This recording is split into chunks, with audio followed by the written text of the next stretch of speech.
அஸ்ஸலாமு அலைக்கும் கைஸ். காலையில் லால்பாக் எக்ஸ்பிரஸில் உட்காந்தியாச்சு. ரொம்பவே ரஷ்ஷு. ஏன்னா பிளான் இல்லாத கிளம்புனதால இந்த மாதிரி தான் அனுபவிச்சுட்டு போனோம் நம்ம.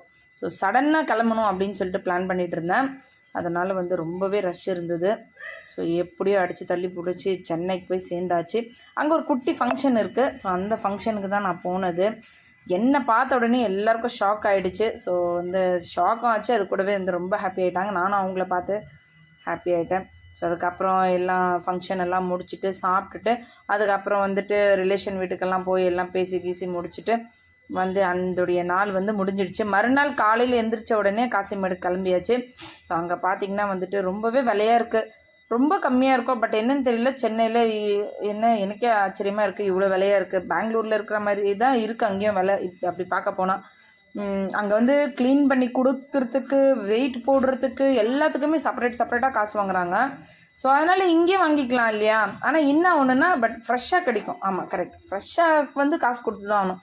ஸோ எல்லாம் ஷாப்பிங் பண்ணிவிட்டு வீட்டுக்கு வந்த உடனே நம்ம பார்த்திங்கன்னா இங்கே பாவம் அண்ணன் ரத்ன கடையில் இட்லியும் வடக்கறினா எனக்கு ரொம்ப பிடிக்கும்னு சொல்லிட்டு வாங்கிட்டு கறந்துட்டு இருந்தார். ஸோ அப்படியே எல்லாத்தையும் சாப்பிட்டு முடிச்சுட்டு எல்லாம் என்னோடய லக்கேஜ் எல்லாம் பேக் பண்ணுறதுக்குள்ளால அம்மாவை சொன்னேன், அம்மா என் கூடயே என்ன சுற்றி அம்மா ரொம்பவே டயர்ட் ஆகிட்டு இருந்தாங்க. ஸோ அதனால் நீ ஏதாவது செஞ்சு சாப்பிட்டுக்கம்மா அப்படின்னு சொன்னேன். அம்மாவுடைய மனசு கேட்குமா, ஒரு எறா தொக்கு போட்டாங்க. சும்மா அல்டிமேட்டாக இருந்தது. அந்த ஷார்ட் டைமில் எப்படி செஞ்சாங்கன்னா அவ்வளோ சூப்பராக இருந்துச்சு பாருங்களேன். ஸோ சாப்பிட்டு கிப்டேட்டு அப்படியே கிளம்பியாச்சு. ஓகே, பாய், தேங்க்யூ.